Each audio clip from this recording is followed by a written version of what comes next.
Welcome back, everybody. Oh, holy shit. Look, everybody, it's Jesse. He's back. He's back from hiatus. I can stop carrying the show on my own. Jesse, it's good to have you again, brother. Yeah, no, you need the exercise carry and all that stuff, you know? You're not wrong. You're not wrong. Uh, so, Jesse, tell everybody where you've been, what you've been up to, how the collective was, all in the span of like 10 minutes. Well, currently, in the process of moving, which has taken literally a month. So in between moving and work, sprinkling in some wrestling shows here and there. Tampa was great. I remember. Yeah, you were you were down there right after we were down there. Um, which like I said, it was great. We had issues though on the first day because nobody thought to hydrate, which is something you and I know all too well. Stay And hydrated. stay hydrated, and it was a mess. Once Uh, people kind of got the message, is like, hey, look, we're out in the Florida sun. oh, yeah. It's like 90 degrees outside. Let's get some fluids in us, and it was good. Like I said, it was a long weekend. I think I spent 16 hours a day at the venue. Um, so it wasn't just refereeing for me. I was helping with a lot of backstage stuff, medical Gotcha. stuff, and, Yeah. and all that fun jazz. But it was good. I can't wait to do it again. Except the next one's going to be in Dallas. So I'm kind of looking That's a forward dry to that. heat. It's a dry heat. It's a Texas heat. I was bummed because I didn't actually get to go to the beach. I just didn't have time. I did. And I got to go to the beach on both sides of the state. So I know you did. I was very upset about that. it's not my fault. Not my fault I have a better travel agent than you, dude. Well, I Me. mean, I'm the travel agent. I was my travel. Well, this all would have happened last year, but you know. No, so I'm definitely looking forward to Dallas. I've never been to Dallas aside from flying in Dallas Fort Worth Been and there spending like once. 30 minutes, and then I was out. I So was there. I was there in Dallas once for my brother had like summer AAU basketball down there. So I spent most of my time inside of a sports complex thing. So like the only thing of note there is I met Dikembe Mutombo, and I can confirm that that dude is just as tall as his name indicates. Just you know, yeah, but yeah. I So believe. that'll be interesting to get to, but we got a lot of time between now and then, brother, to get there. Yeah, I know. But other than that, just doing Did the you get your normal shot yet? grind. Huh? Did you get your shot yet? Oh Get your yeah, I've shots. I've, I've had I, my I had I got mine today. See, yeah it was very. I almost died. I got You should have seen the needle. It was huge.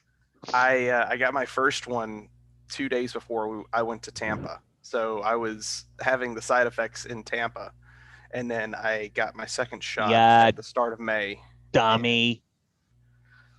well, it was work. Work required me to go ahead and get it. So I was like, oh Mm. well, is what it is. But yeah, Yeah. no, like I said, hadn't I? You haven't missed much. I've worked New South. I've worked Crux, and that's about it. And here I am. Oh yeah. Oh yeah. Oh yeah. Nothing exciting going on with me, thankfully, which is kind of nice. Yeah. So like, while you've been away, we've had some guests. We've had some fun, but it hasn't been too real fun without the other half of this show. Can't really call it Pop Goes the Zebra when we only got one zebra. That's not really conducive. Yeah, yeah. Like I said, it's with the way work has been for me, especially transferring to a different store and my schedule getting ready to be completely wonky. It may be a little bit easier to squeeze in shows now because I've got Yeah. I've got a requirement to work weekends, so I'll have to take days off during the week, which is going to be a lot easier for us. Oh, for sure, for sure. We'll get it all straightened out. We've got no interest in causing trouble in our personal lives over this. This is for fun. This is not, Oh, as we it'll come said, out it'll this come out in the was, wash.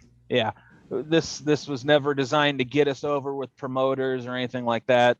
This was never designed to be anything other than fun for anybody that takes the time out of their busy day to listen to us. So we will never go out of our way to force people or ourselves to move heaven and hell to do this. So yeah. Yeah, because if that was the case, we would have done it like the last 3 weeks. Well, I was able to cover down. We had Tristan Hayes on here. That was fun. Maybe in retrospect, I don't do that without, pre-screening and stuff like that. But, it is what it is. I mean, he's a good friend of mine. I think we had this discussion that there needed to be a filter in place. Well, to be fair, I only had to edit 2 things out, so I was kind of pleasantly surprised at the amount of not screening on that I had to do.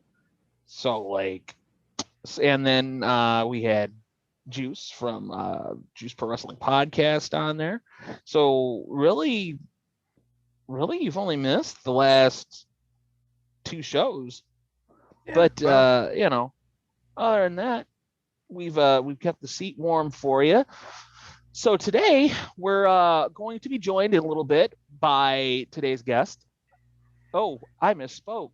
Jesse, we've got, for the first time ever on this show, we've got 2 guests coming on in a little bit.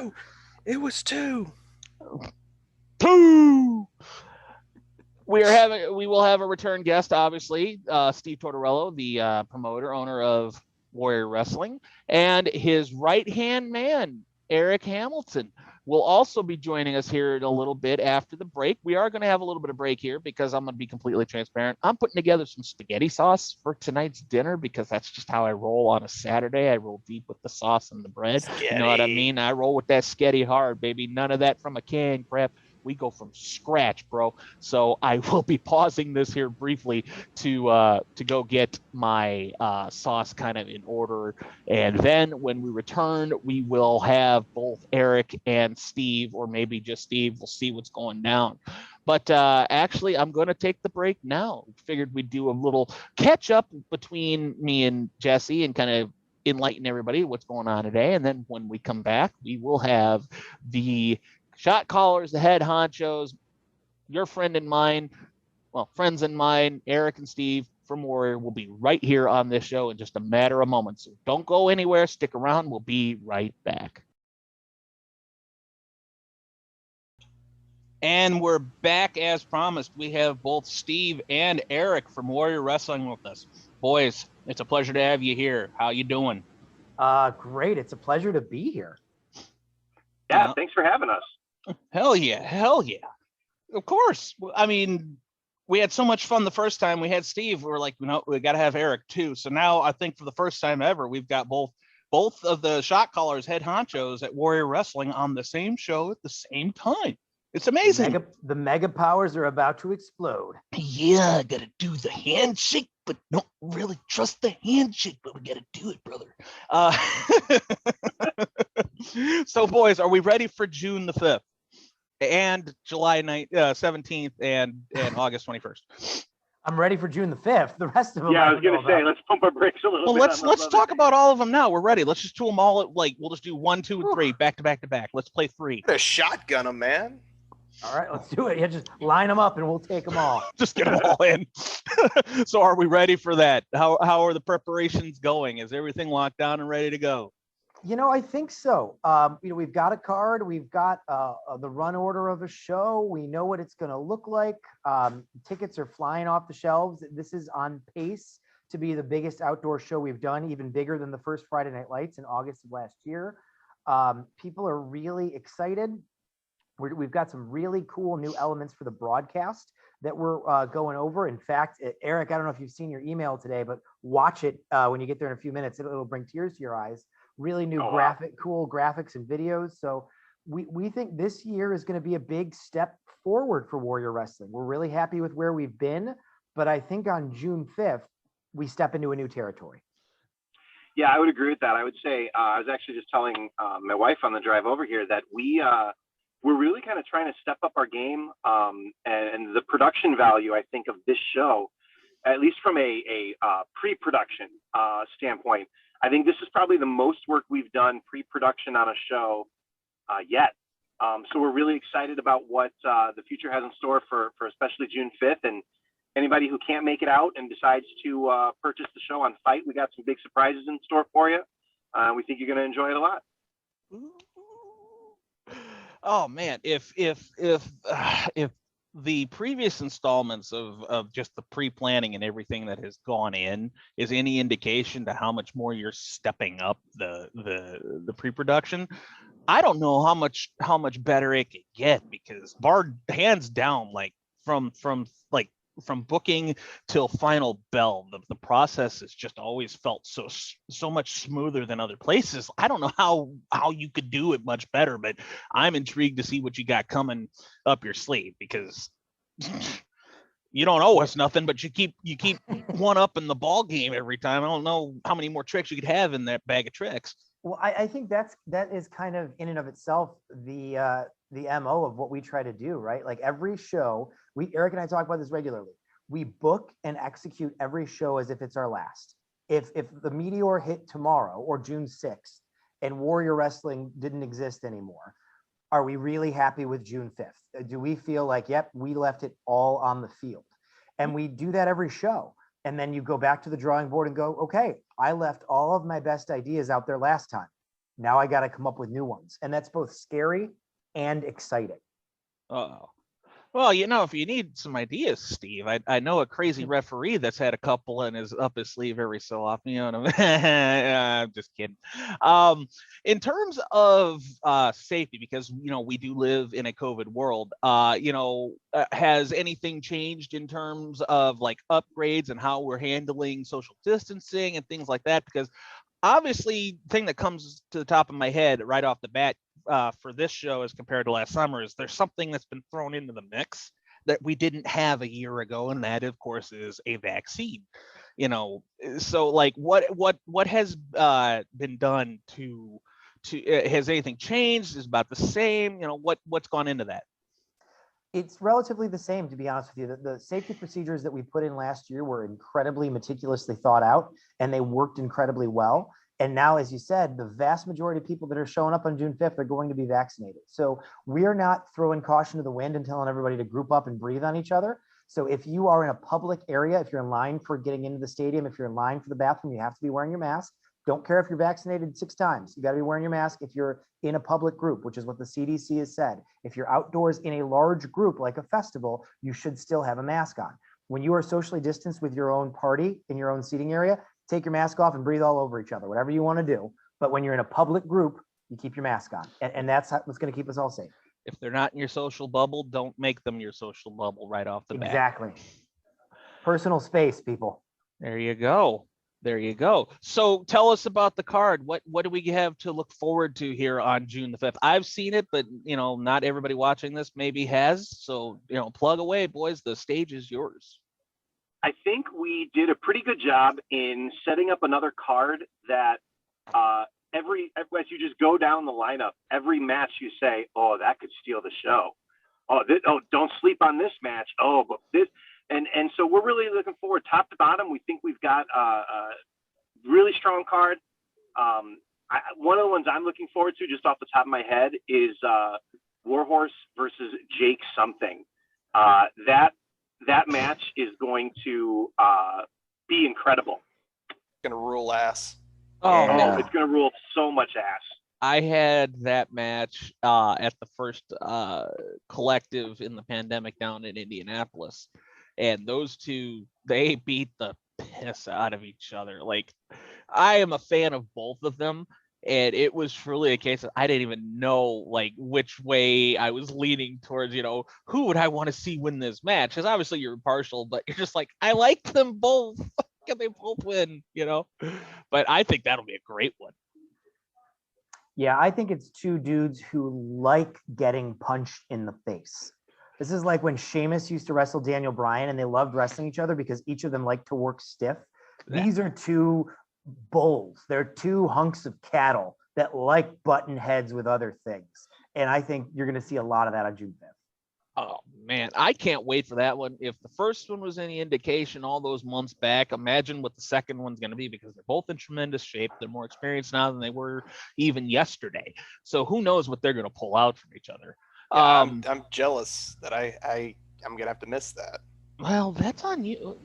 You know, if you were a little more, proper in the head, you might have made it a priority to get up there. Is all I'm trying to say. I'm not trying to push any buttons. I gotta take care of the home promotion. That's true. That's true. So in the press releases, and Steve, you talked about this the last time we had you on, and clearly you were not bluffing. Lucha abound on this card. Can you tell us what to expect in the world of Lucha as it pertains to Warrior Wrestling? Well, as we've said, Lucha is a foundation of what we do. Warrior 1 to 8, Lucha matches at least 1 or 2 every show. Pandemic hit, not so much. And so as Eric and I were discussing coming out of the pandemic, what do we want to do as a promotion? We said we wanted to plant our flag with Lucha Libre and tell our audience it matters to us, it's important to us, and you're going to see it every show going forward. And how do we do that? We create a Lucha title. We tell people that there's going to be a championship for the top luchador at Warrior Wrestling, and you're going to see that defended going forward. And then the next logical question was, how do we crown a champion at Warrior Wrestling? You draw straws. Yeah, exactly. Draw straws. No, we put the 8 best people in the world in one ring, and the one that survives becomes the champ. And we're pumped about it. Oh man, I can't even believe. How do you pitch that to 8 of the best wrestlers in the world? Because on one hand, it's like, oh man, I could be the champion at Warrior Wrestling. When it's like, oh man, there's 7 other guys that are just as hungry and gumptious to get that opportunity as I am. Like, what was the reception when you pitched it to these 8 luchadors? What was the immediate reaction? Like, what was the feeling? Well, we were, to tell you the truth, the idea, the inception for the Warrior Wrestling Lucha War of Attrition actually took place at a Mexican restaurant in Tampa, Florida, Sunday morning before, or I guess it was technically, was it Monday? It was either Sunday or Monday. We were in Tampa for WrestleMania. It was wrestling on the brain. We're sitting in a restaurant in the morning. It was either Sunday morning or Monday morning. I don't even remember anymore. And we were kind of just talking about the show, because that's what we do, because we're crazy obsessed with wrestling, and we go to wrestling to talk about wrestling, to do wrestling. And we kind of just laughed, like jokingly. It was like, what if we did like a war of attrition? Kind of feeling each other out. Like, I'm gonna laugh because if he laughs, I want him to know I was joking. But if he doesn't laugh, I want him to know that I'm like totally serious. I want to do a war of attrition. And both of us kind of did the same. Like, yeah, that would be crazy. No, but for real, you want to do it?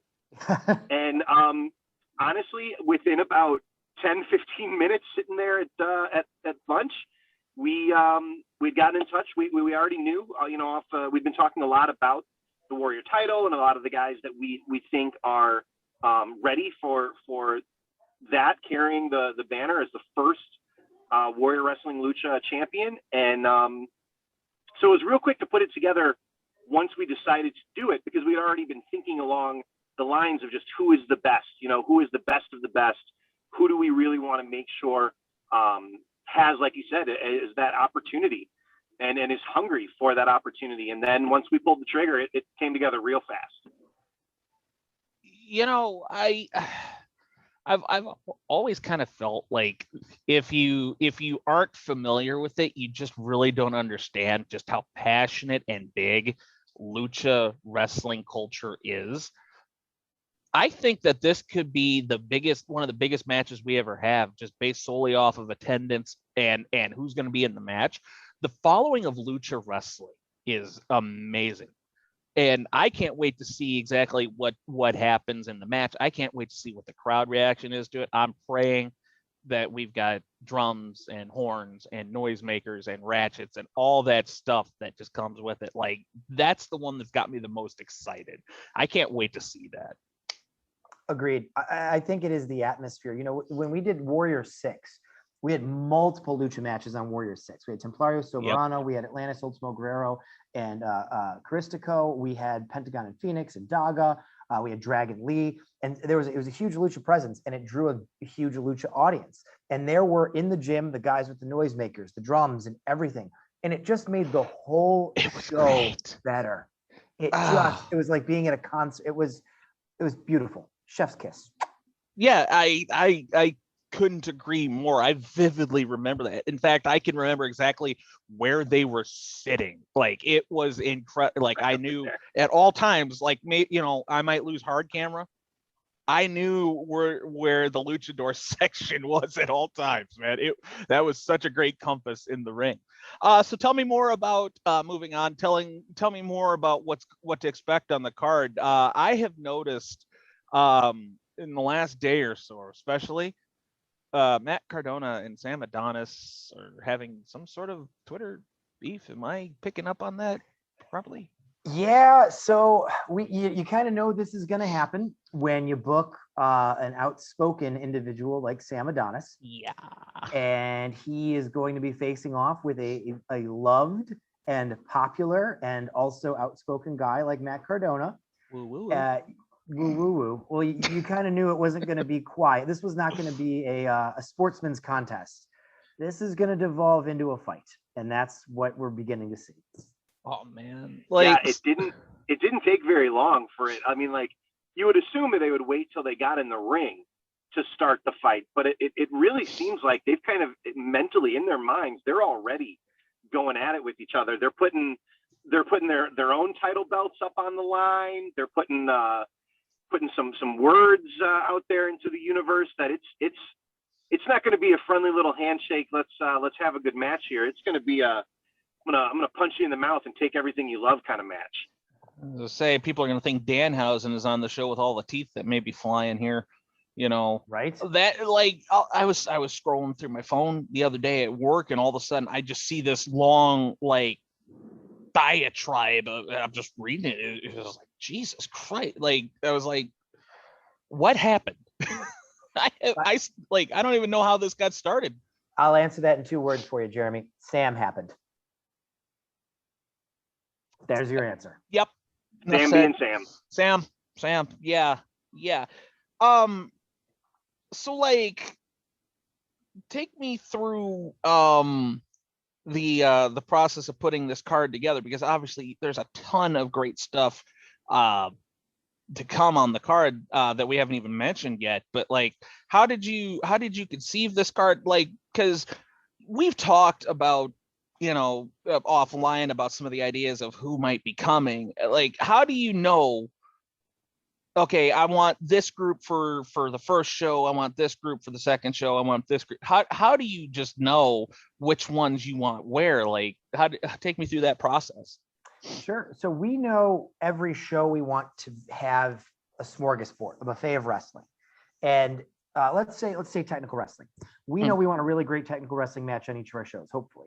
And if we've got 4 or 5 guys that we're talking to about who are great technical wrestlers, and we put together 2 of them for June 5th, it would be a disservice to them and to the other guys to put together another match like that on June 5th, because they're competing with each other now for a similar style and a similar respect or memory for the audience. So we try to pace it out so that every show has some high flying. It's got some technical wrestling. It's got some strongman wrestling. It's got some character work. It's got a little bit of everything.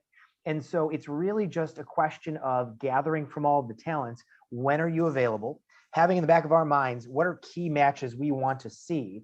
And then as they start to fall into slots, knowing, all right, if we're going to do this match in June, that means that other match, we're not going to do it in June. We're going to look at that maybe in August or July. And it's like playing Tetris. Yeah, and we're lucky enough to have the opportunity to work with some of the most talented wrestlers in the world. So, when we're sitting here planning out a series of shows, and we, like Steve said, we've got this idea. If we're going to do technical, we've got a handful of names that we're like, well, these would be on our wish list.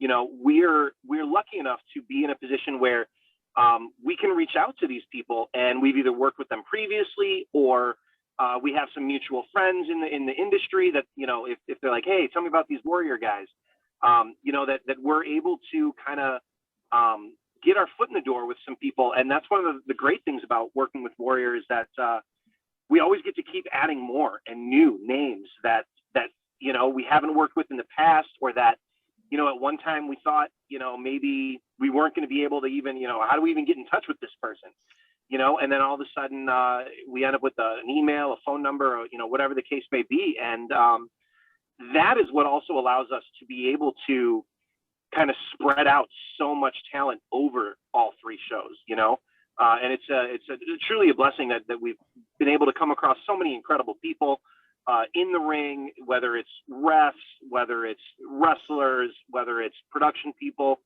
That the wrestling world is not it's smaller than people think. I think a lot of people know a lot of people, and we've been blessed to work with some of the best, and we've been able to kind of keep that going. And that is a big part of why we're able to do, like you said, kind of put this one here, fit that in there. We don't really have to try and make something fit. We've got all this talent, and the wrestling world is so talented right now that we're able to just kind of bring as much of it as we can to the table every show we can.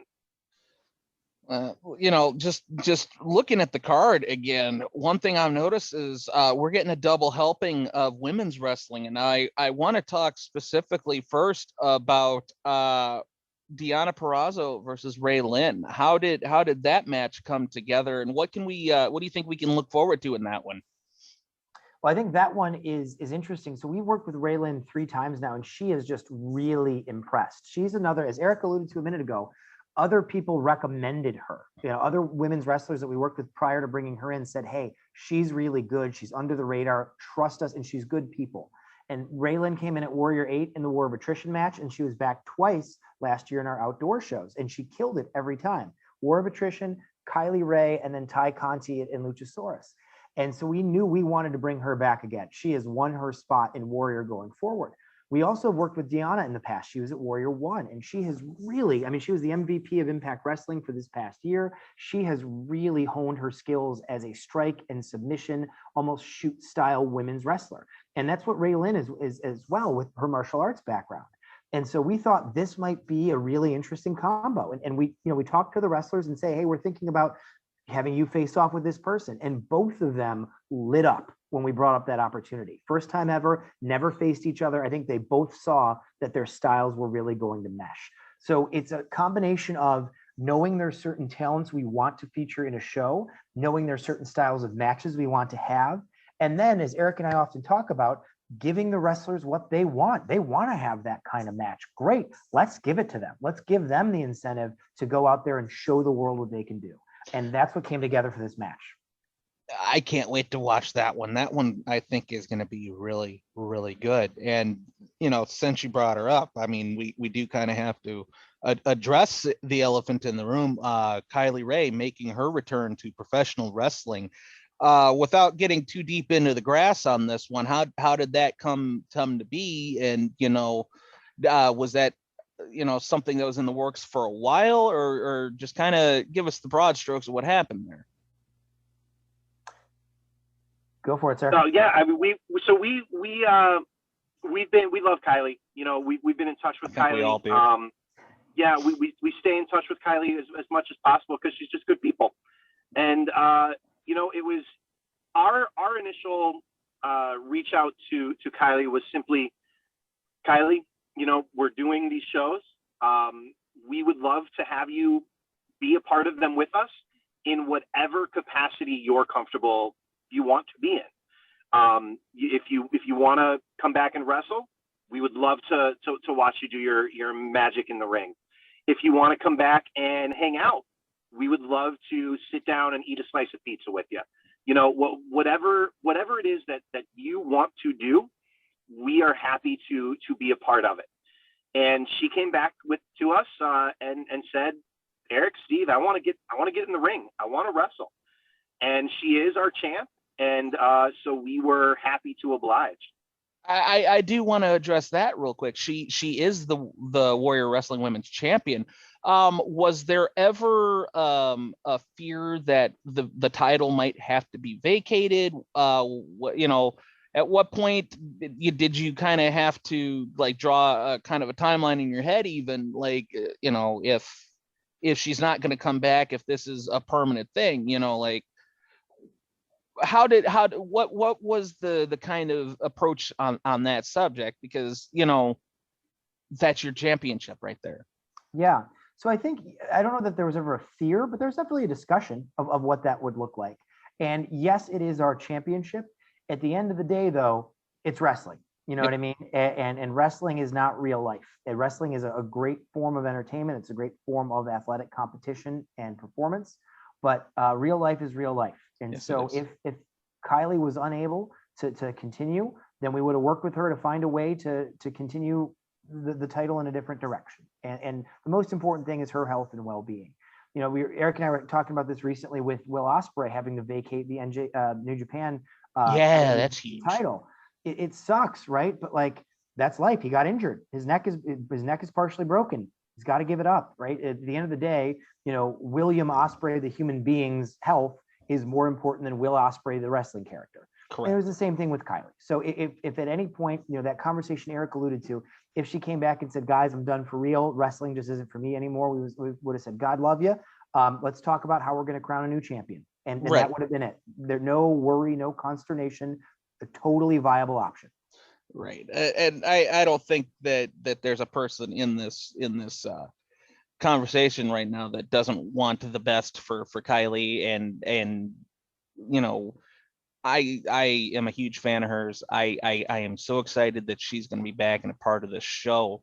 But obviously, it will be interesting to see going forward what the women's division looks like, because, you know, I'll be honest, when that was announced, I was wondering who's going to step up and who's going to be the next women's champion if the title had to be vacated, and that would have been huge. But speaking of huge, there is another match. What a ham-handed segue that was, by the way. Attaboy. Oh, no shame in my game, sir. Huge match, and I say huge because of the people in it. This one was probably the first one that really got my attention. You've got Congo Kong versus Beast Man. Oh my God. Like, is Merle bringing like his double reinforced ring? Like how we're gonna steel reinforce the football field. They're working on it right now, just to make sure that the entire world doesn't crumble during that match. Oh my God! Like, how? That was the first thought I had, was how are you going to contain that match? Because you're talking about two carnivores right there, and they're going to be facing each other in a match. I don't know that are we going to have steel barricades this time? Because we may need to get like razor wire fence just to keep everybody safe. You know what we've thought about actually is digging a moat around the ring, kind of like at the zoo. So like if a kid falls in, they're not falling in with the bears. They're still separated from the bears. Oh my God. Like, wow. It blew my mind. I am literally lost for words thinking about this match. It's another match I cannot wait to watch, just because, you know, it's a spectacle. Yeah. That is, oh my God. Like, was that kind of the concept you had when that crossed your mind? Like, how did this match come up? We thought, how do we have a wrestling match that can be scored on a Richter scale? And this is what we came up with. I think you found it. I'd be very interested to see if the ring can withstand that. Well, I'll tell you this, it was really inspired in many ways. This is a match we discussed last fall. And after the Lance Archer versus Rhino match was not able to happen because Archer came down with COVID, we needed another opponent for Rhino, and we plugged in Beastman. And our audience, Rhino was a ECW Hall of Famer, like 20-year veteran. Everybody loved him. Double tough. And our audience was half split, half for Rhino and half for the Beastman. And as I watched that match, I realized Beastman must come back. And what other savage giant besides Rhino can he face? And that's when we went for Congo Kong. So it is just, you know, we talked about everything being a little bit different on the show and a variety. There ain't nothing else like this. No, I can't wait to watch this. And to finally round off the card here, this one again I didn't think was going to happen, last fall. I'll be honest, I thought that all three Rascals were going to go to WWE. I had no clue that Trey Miguel was going to stay behind and stay eligible to defend his Warrior Wrestling Championship. So he's going to be out there in the ring with Lee Moriarty, and I kid you not, I think that might be one of the fastest paced matches you'll ever see. I cannot believe that I didn't think of that match until now. You guys are literally making me want to hey, New South, I'm not going to be able to make this show on the 5th. Don't tell them that. They might get upset with you. Don't say don't they say can anything. Just you're cancel gonna the show and everybody can come up here. Shoot, get the bus. Can we get Russell Travel in on that? See if we can't get him. Yeah, man, it's gonna be a hell of a show.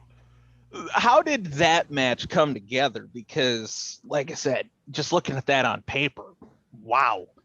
Well, I will say this, choosing or crowning a champion is never a light decision, right? And in the discussion of putting together Brian Pillman versus Brian Cage versus Trey Miguel, Eric and I talked at length about how that match could go anyway, and we'd be proud with any of the three of those guys being our champion. And when Trey won that belt, we talked to him afterwards and said that he had earned it. That yes, the Rascals if you look at the Stadium Series in 2020, it was really a story. The Rascals stole the show at Friday Night Lights in August. Then came the Stadium Series. They stole the show in the first match. They faced each other in the second night. And then in the third night, Trey, who had won that match, went on and won the title. It was the story of the Rascals. And Eric and I believe Trey Miguel is one of the best professional wrestlers on planet Earth. And this title and Warrior Wrestling are a platform for him to prove that. And he wants us to bring the other people that are considered the best wrestlers in America to him. Yeah. He wants to beat them. Lee's on that list. Yeah, Lee is on that list, exactly. Towards the top. Yeah, that match is one of those that on paper it's already an incredible match, and the bell hasn't even rung, and you just know this is going to be incredible, amazing wrestling. And I just to echo what Steve said about Trey, here's something that I hope everybody knows about Trey, and if they don't, listen carefully. He is the man. I mean, truly, he's the man.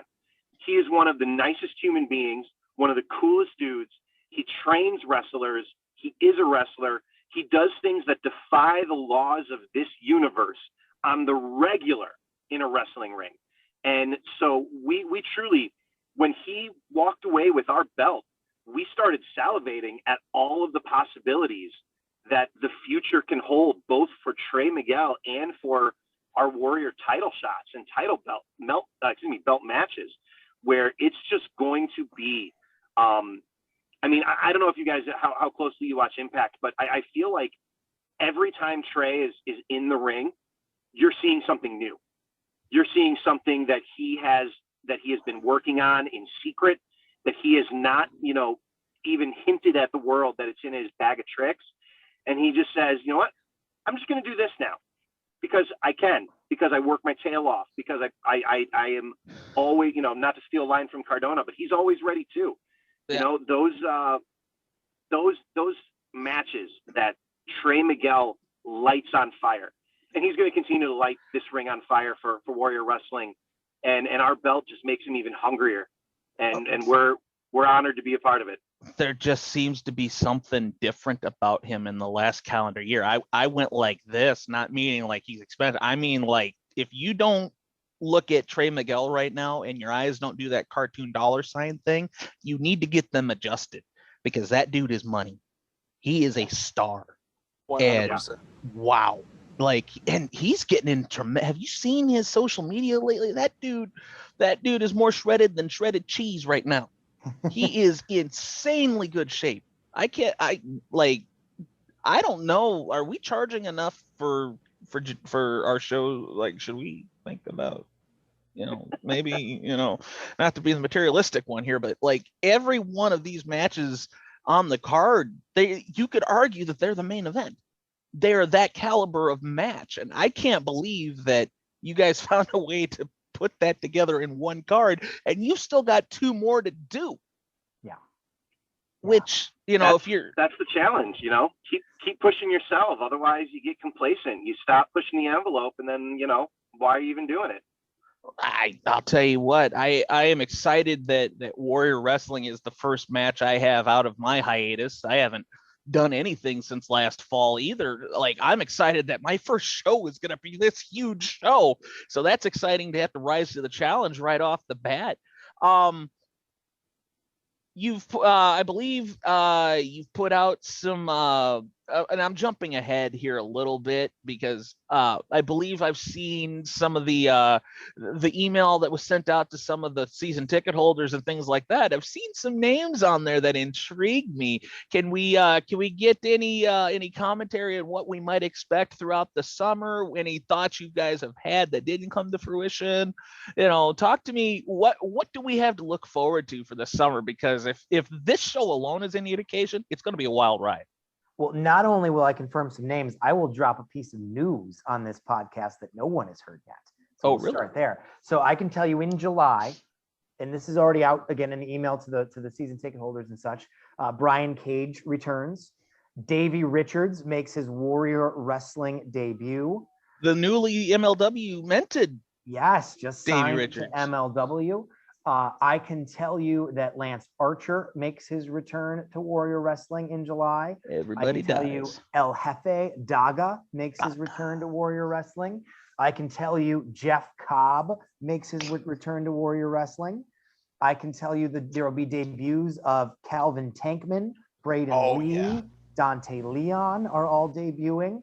There are a few other mystery folks. And we had announced that Brian Pillman was going to make his return in July, which is still true. However, I can now confirm for the first time to anyone outside of me and Eric that Brian Pillman will be bringing with him Griff Garrison. The Varsity Blondes will be in action. Wow. Holy crap. Like, guys, I'm flabbergasted. Like, gentlemen, that is stellar.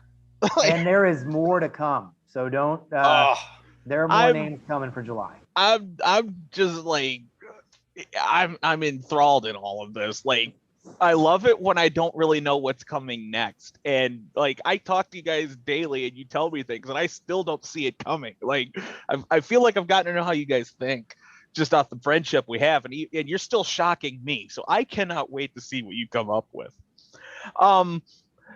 Where can fans get tickets? Tickets are still available, I am presuming. Yep, warriorwrestling.net. All the tickets, all the merch. Speaking of which, if you're a merch head, we have Warrior Wrestling Foam Championship belts. We've got brand new t-shirts. We've got pins. We've got posters. We've got Warrior masks. And you mentioned before season ticket I need a holders. new Warrior mask. Yes. If you buy the season pass, it gets you all 3 shows, a field seat to all 3 shows, a VIP Fan Fest ticket to all 3 shows, a Warrior mask, 4 posters, free parking, and you can bring as many free kids as you want. It's a $450 value. That's a hell of a deal. You save 33%. So we've only got about less than 30, maybe 25 tickets left, season ticket passes left. So if you're considering coming out for all summer, get the season pass at warriorwrestling.net. Holy potatoes. If they can't make it to the show live, be it, just distance or just they're not feeling group gatherings yet, how can they view it online? We are, we have a great relationship with Fight TV. They ran a lot of our shows, all of our shows last summer, I think. And that will be the case again. So if you can't make it with us on June 5th, you can watch live on Fight TV. Or if, Jesse, if you got something else going on June 5th and you're like, well, now it's June 6th, I got nothing to do for a couple hours, you'll be able to watch it on demand as well. So, yeah, lots of options. In person, live, at home live, and at home at your earliest convenience. That's outstanding.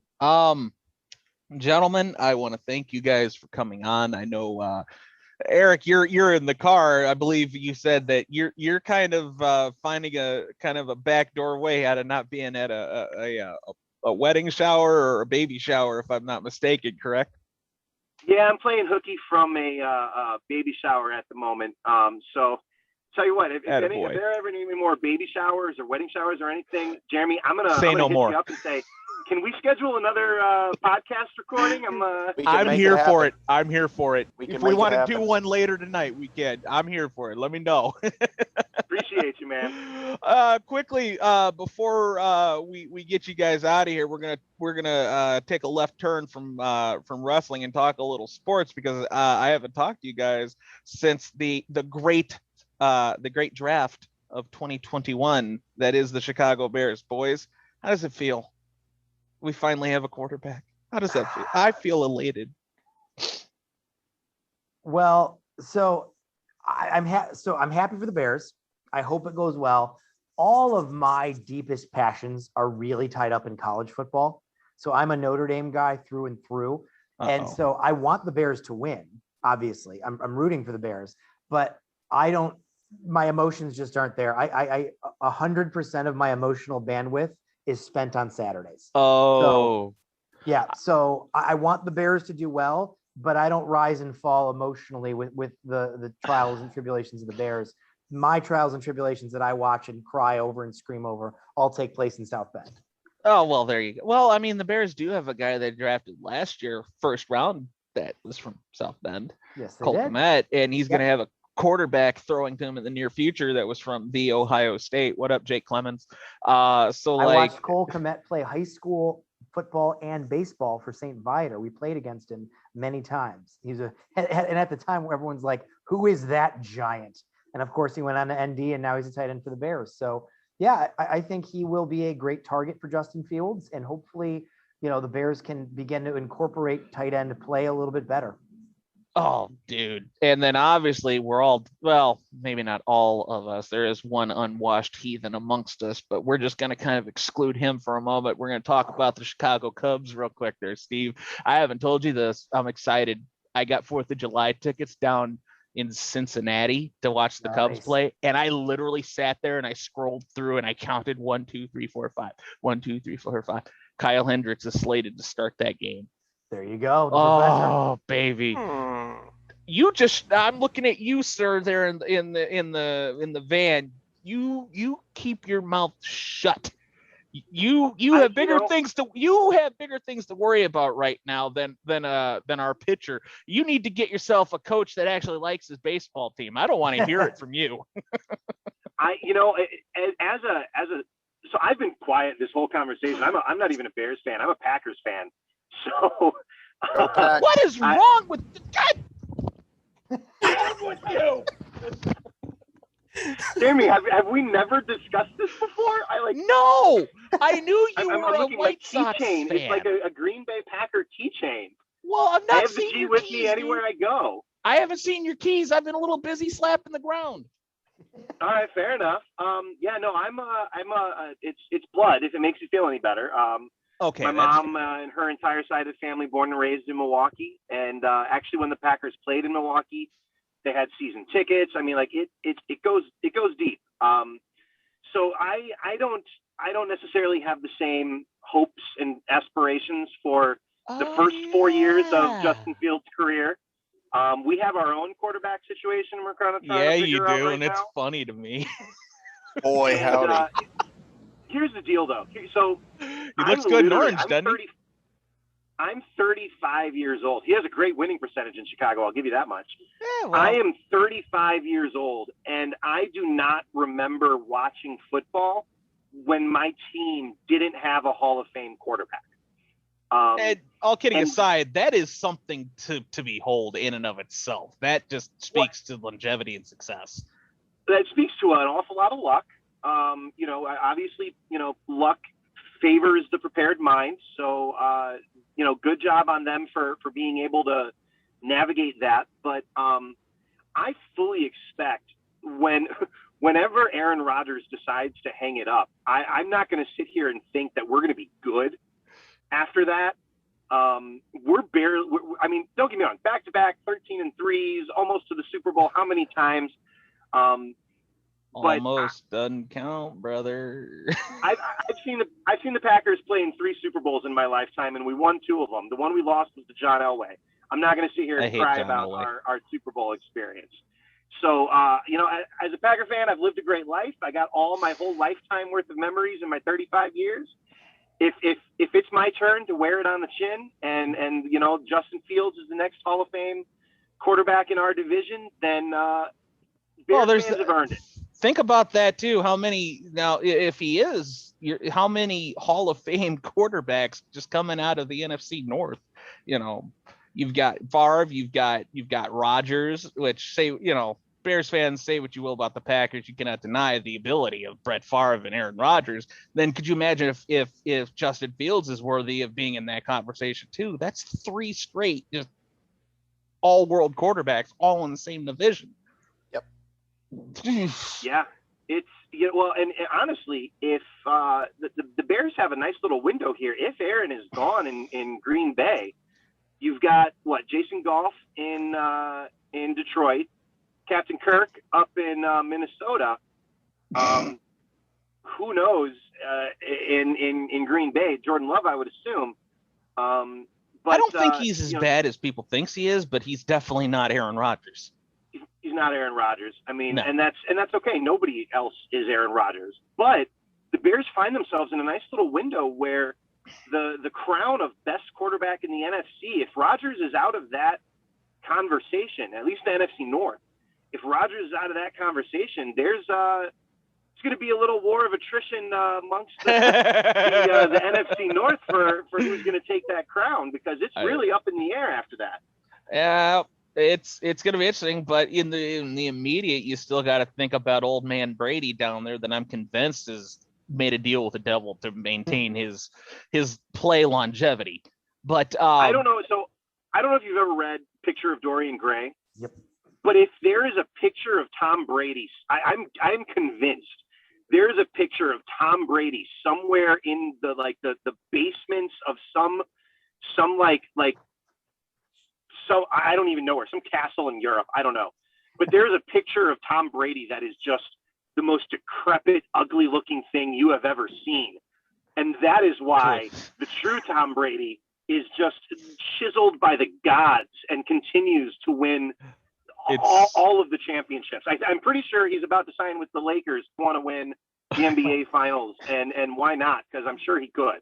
Or LeBron's going to sign with the Tampa Bay Buccaneers, one or the other, who knows? But anyways, boys, I think we've covered all the bases here of what we wanted to accomplish here. I want to thank everybody for being here. Jesse, it's been a while, but do you remember any parting words of wisdom that you might have for us? Yeah, I got to drop those last night on a last-minute podcast. So, dude, there you go. I did. I gave us a little plug ski too. So there you go. Because I've had to do it the last 2 episodes, and it's kind of felt like when Road Dogg would come out on his own and do the whole New Age Outlaws shtick, and he's the only one there. So it just didn't feel right. So please, if you will. Just a friendly reminder that do not add to our population. Do not subtract from the population. And please do not be the reason why we have a safety briefing on Monday.